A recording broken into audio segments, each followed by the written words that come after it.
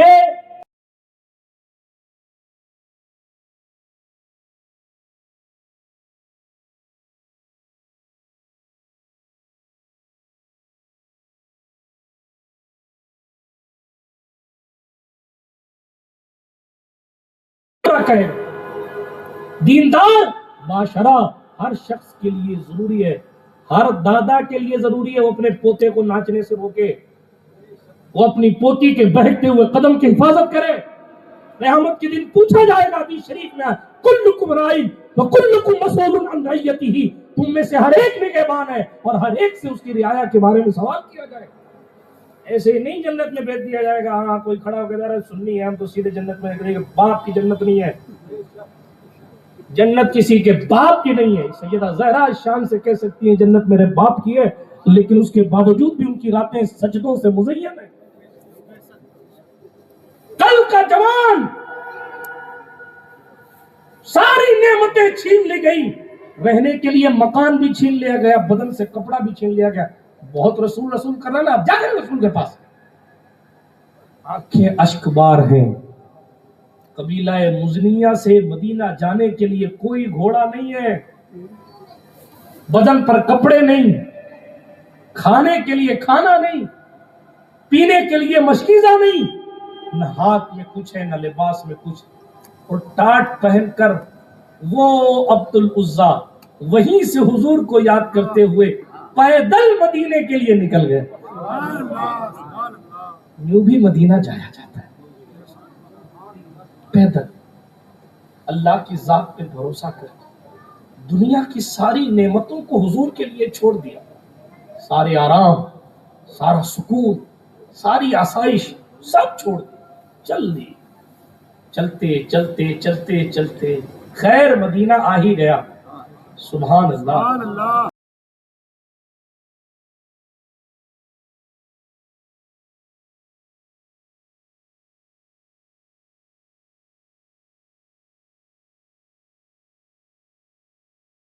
ہم نے چہرہ انور کیا تو دیکھا ایک ٹاٹ والا شخص، ٹاٹ پہنے ہوئے، بوریا پہنے ہوئے، اشک بار آنکھوں سے سر جھکائے ہوئے کھڑا ہے۔ حضور علیہ السلام نے اس کو دیکھا، قسمت بدل گئی۔ مدینے آ گئے یہی کیا کم ہے، اس حال میں آ گئے یہی کیا کم ہے، اس بے کسی میں حضور نے دیکھ لیا یہی کیا کم ہے۔ کہنے والے نے تو کہا، وہ کہتے نہ کہتے کچھ، وہ کرتے نہ کرتے کچھ، اے کاش وہ سن لیتے مجھ سے میرا افسانہ۔ اور یہاں پیغمبر علیہ تحیت والسلام نے پوچھا تیرا نام کیا ہے؟ تو کہا عبد العزا۔ تیرا یہ حال کیسے ہے؟ تو کہا کہ میرے چچا نے سب چھین لیا ہے، میں نے آپ کا کلمہ پڑھا ہے۔ صحابہ جوش میں، حضور علیہ السلام نے قریب بلائے، اب سے تم عبد العزا نہیں ہو، میں تمہارا نام رکھتا ہوں، اب سے تم عبداللہ. نام بھی وہ رکھا جو خود کے والد کا نام، عبداللہ. اور یاد کرنے کے لیے ذوالبجادین، عبداللہ ذوالبجادین. ذوالبجادین مطلب دو ٹانٹ والا عبداللہ، دو ٹانٹ والا عبداللہ. کیا شان ہے، کسی کا نام کوئی رکھتا ہے، کسی کا نام کوئی رکھتا ہے. اور یہ وہ شخص، یہ قبیلہ قریش سے نہیں ہے. اگر خالی خاندان پر گھمنڈ ہے تو یہاں آ کر روئیے گا. یہ جس کا نام حضور رکھ رہے ہیں یہ علی کا بیٹا نہیں ہے.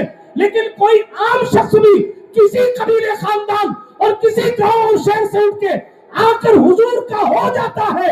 وہ روم کا صہیب ہو، حبشہ کا بلال ہو، یہ قبیلہ مزنیہ کا عبداللہ حضور کا ہو گیا. نہ قبیلہ دیکھا گیا، نہ خاندان دیکھا گیا.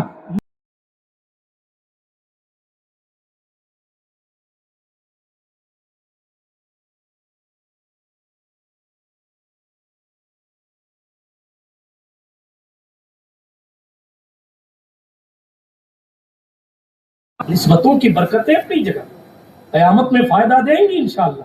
لیکن اس کا معنی اور یہ مطلب نہیں ہے کوئی بغیر نسبت والا سبقت نہیں لے جا سکتا. اگر ایسا ہوتا تو مخدوم اشرف جہانگیر سمنانی کا پیر و مرشد غیر سید نہیں ہوتا.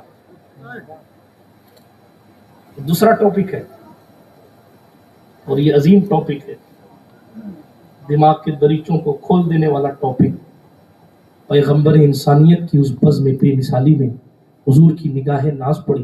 حضور نے نام رکھا اور فرمایا یہی رہا کرو، اب سے تمہارا یہی گھر ہے. سبحان اللہ، سبحان اللہ کہیں. تقریر کا وقت ختم ہو چکا، اب جو بول رہا ہوں بونس بول رہا ہوں. کتنا قسمت والا ہے وہ شخص یہاں مدینے کی اجازت کے لیے بے قرار ہے. کاش ایک بار گنبد خضرا دیکھ لیا جائے. اور وہاں حال یہ ہے حضور کہہ رہے تم یہی رہو، مسجد نبوی میں یہی تمہارا گھر ہے. اور ایک حدیث شریف میں آیا حضور علیہ السلام نے فرمایا فَلْتَزِمْ بابی، میرے دروازے پر رہو. حضور نے انہیں دربان بنایا. جبریل امین جس دہلیز پر ادب کے ساتھ آتے ہیں، پیغمبر صلی اللہ علیہ وسلم نے اپنے در کا دربان عبداللہ ذوالبجادین کو بنایا. قرآن سیکھتے، قرآن پڑھتے، زور زور سے قرآن پڑھتے. ایک دن حضرت عمر فاروق کا گزر ہوا. حضرت عمر ابن خطاب نے دیکھا زور زور سے قرآن پڑھ رہا. حضرت سرکار عمر جلالی تھے. حدیث میں ابو مراہن دکھاوا کرنے والا ہے، اتنی زور زور سے کیوں پڑھ رہے؟ حضور علیہ السلام نے فرمایا دعو عنک یا عمر،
ظاہر بات ہے کبھی کبھی آدمی جس سے نگاہیں چھپانا چاہتا ہے اتفاقاً واپس نگاہ دزدیدہ نظر سے ادھر نگاہ چلی جاتی. اتفاق ایسا ہوا کہ جیسے ان کی نگاہ اٹھی پیغمبر انسانیت انہی کو دیکھ رہے. حضور نے آنکھوں میں آنسو دیکھا صلی اللہ علیہ وسلم. حسین نہیں رو رہے تھے, ایک عام امتی تھا, اس کے خاندان کا بھی پتہ نہیں, پورا خاندان مسلمان نہیں, کوئی رشتہ داری نہیں, کوئی قرابت داری نہیں, مکے کا رہنے والا نہیں, کسی گاؤں قبیلے سے آیا, لیکن آنکھوں میں اشک دیکھ کر پیغمبر نے پوچھا کیا ہوا؟ آنکھیں اشک بار رو پڑے. اس روایت میں ہے کہ حضور ممبر چھوڑ کے اس کے پاس آئے صلی اللہ علیہ وسلم. ممبر شریف سے اتر کے حضور پاس میں تھے. عبداللہ کیا ہوا, کیوں رو رہے؟ رو رہے. ان کے نثار کوئی کیسے ہی رہ جائے, جب یاد آ گئے ہیں سب غم بھلا دے. امت کے لیے خود روتے ہیں اور امتی کو روتا ہوا نہیں دیکھ پاتے. یہ ہمارے حضور ہیں. حدیث شریف میں آیا کہ بجلی کڑکتی تھی نا تو حضور اپنے کمرے سے دوڑتے ہوئے باہر نکل آتے. دوڑتے ہوئے اس لیے کہہ رہا ہوں, حدیث شریف میں آیا حضور تیزی سے آتے یہاں تک کہ چادر گھس رہی ہوتی زمین پر, یعنی چادر بھی پوری ڈال کے نہیں آتے, جلدی سے آتے, اے اللہ میری امت پہ عذاب مت نازل کر. بجلی کڑکے تو حضور امت کے لیے دعا کرتے.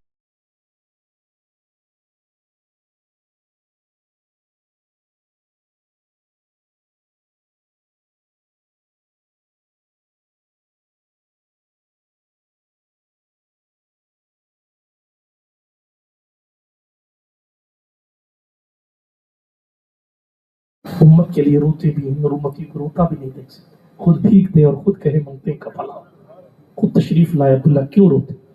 عبداللہ خاموش ہو. جیسے عبداللہ خاموش ہوئے حضرت عمر ابن خطاب نے دیکھا. یہ بھی حضور کو کم تھوڑی چاہتے تھے, یہ بھی جانتے تھے ہماری ساری کائنات حضور ہی ہے. اس سے پہلے کہ عبداللہ کچھ کہے کہ کیا ہوا, حضرت عمر نے کہہ دیا یا رسول اللہ علیہ الصلوۃ والسلام میں نے ہی ان کو ایسا ایسا کہا. حضور علیہ الصلوۃ والسلام نے پھر کہا عمر اسے کچھ مت کہا کر, اللہ اس کے رسول کے لیے اس نے سب کچھ چھوڑ دیا, اس لیے اس کو کچھ کہا مت. اس نے دین کے لیے ہمارے لیے اللہ پاک کے لیے سب چھوڑ چھاڑ کر یہ مدینہ. آپ دیکھیں ایک عام سے صحابی کے لیے امیر المومنین عمر ابن خطاب کو وارن کیا جا رہا ہے. ایک عام قبیلے کے عام سے شخص کو جو حضور اتنا چاہتے ہیں, سبحان اللہ. تو آپ سوچئے کہ حسین کریمین کو کتنا چاہتے ہیں. بڑا پاکیزہ نام ہے عبداللہ ذوالبجادین. ان خوش نصیب صحابی میں سے ایک صحابی ہیں عبداللہ ابن مسعود کہتے ہیں تبوک کا موقع تھا, قافلہ تیار ہو کر غزوہ تبوک کی طرف جانے لگا. یہی عبداللہ بارگاہ رسالت میں آئے اور کہا اے اللہ کے رسول دعا فرمائے کہ اللہ مجھے شہادت سے سرفراز فرما دے. حضور علیہ الصلوۃ والسلام کا دریا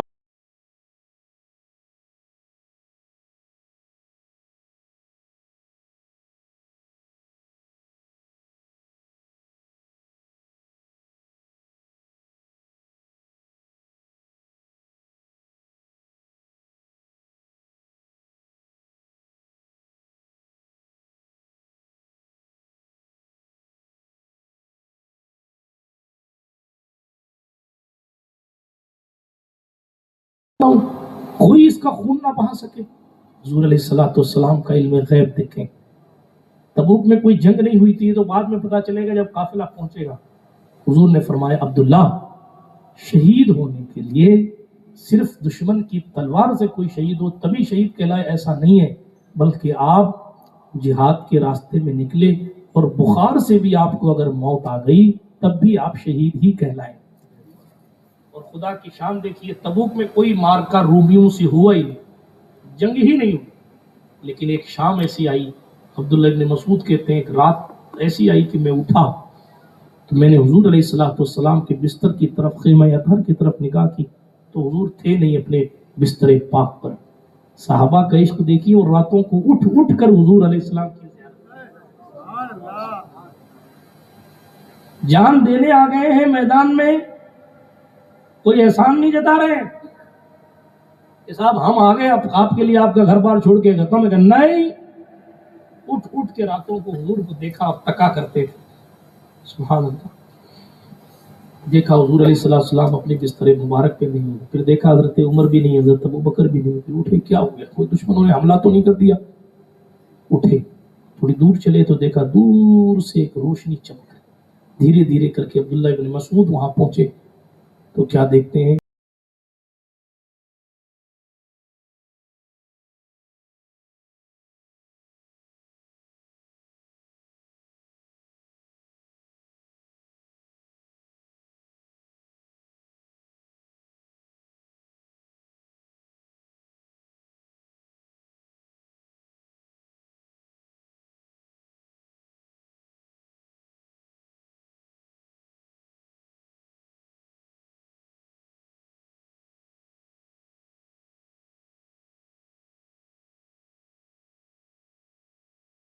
اس طریقے سے الاختصار سرکار مصطفیٰ کریم علیہ السلام کے ہاتھوں میں سرکار صدیق سرکار فاروق نے وہ لاش مبارک دی اور حضور نے اپنے ہاتھوں سے انہیں قبر میں اتارا، بنفس نفیس حضور علیہ السلام خود قبر میں اترے اور اپنے ہاتھوں سے انہیں لٹایا، اور لٹانے کے بعد ہاتھ اٹھایا، کمال شفقت ہے، ہاتھ اٹھایا اور آسمان کی طرف دیکھ کے کہا شام ہونے تک میں اس سے راضی تھا، جب تک یہ زندہ تھا میرے اللہ میں اس سے راضی تھا، اے اللہ یہ قرآن پڑھنے والا ہے، دیکھیں قرآن کی عظمت دیکھیں، اے اللہ یہ قرآن پڑھنے والا ہے، تیرے رسول سے محبت کرنے والا ہے، اے اللہ اس کے مرنے سے پہلے تک میں اس سے راضی تھا، اے اللہ تو بھی اس سے راضی ہو جا۔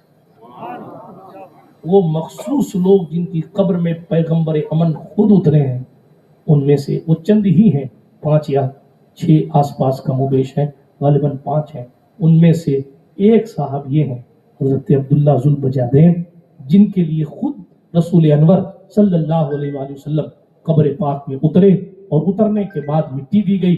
عبداللہ ابن مسعود کہتے ہیں میں اس نظارے کو دیکھ رہا تھا اور کہہ رہا تھا کاش یہ میری قبر ہوتی، کاش یہ میری قبر ہوتی، اور حضور علیہ السلام مقصود کائنات اپنے ہاتھوں سے مجھے دفنا رہے ہوتے، اللہ اکبر، حضور تو خالی زیارت کر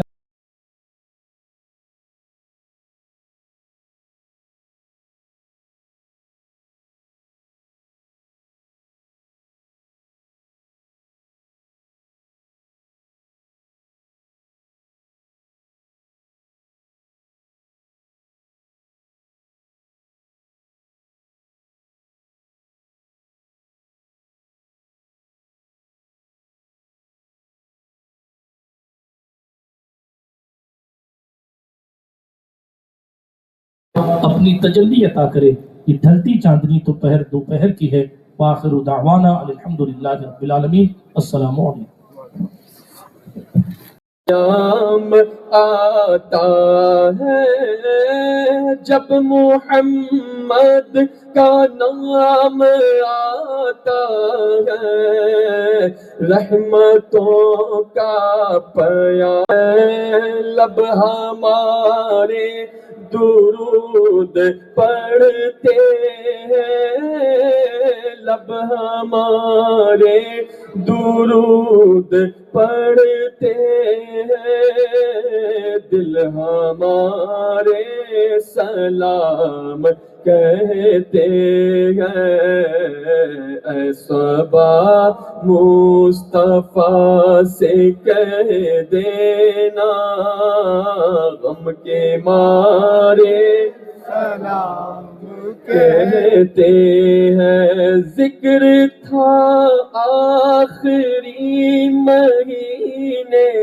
کا، تذکیرہ چھڑ گیا مدینے کا، ذکر تھا آخری مہینے کا، تذکیرہ چھڑ گئے کا، حاجیوں مصطفیٰ سے کہہ دینا دینا حاجیوں مصطفیٰ سے کہہ دینا غم کے مارے سلام کہتے ہیں یاد کرتے ہیں تم کو شام و سحر بے سہارے کہتے ہیں واسطہ غوث الورا کا واسطہ خواجہ پیا کا واسطہ کل اولیاء کا رخ بدل دو ہر بلا کا یا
یا اللہ حیا والی آنکھیں عطا فرما، بہتر تنہائیاں عطا فرما، تاثیر والی زبان عطا فرما، ہم سب کو علم نافع عطا فرما۔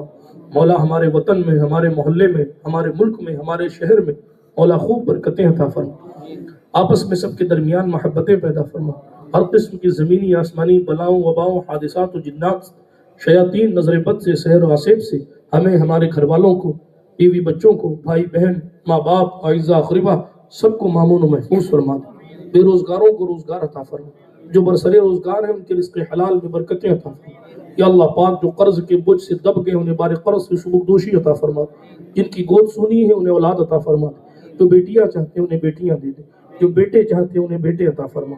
یا اللہ جو مدینہ جانا چاہتے ہیں انہیں مدینہ جانے کی سعادت عطا فرما، دکھا دے یا الہی وہ مدینہ کیسی بستی جہاں پر رات دن مولا تیری رحمت برستی ہے۔ یا اللہ ہمیں مانگنا نہیں آتا،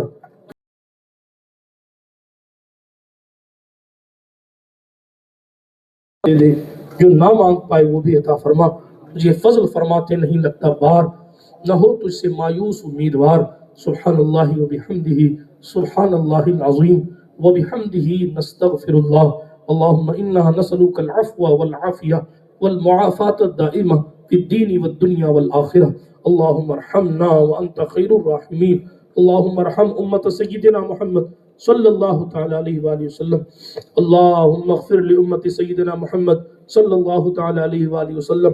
اللہم فرج امت سیدنا محمد، اللہم فرج عن امت سیدنا محمد صلی اللہ تعالی علیہ وآلہ وسلم۔ بلغ العلا بکمالہ، کشف الدجا بجمالہ، حسنت جمیع خصالہ، صلو علیہ وآلہ وسلموا تسلیما۔ اللہم صلی علی روح محمد فی الارواح، وعلی جسدہ فی الاجساد، وعلی قبرہ فی القبور، وعلی آلہ الکرام وابنہ الکریم الغوث العظم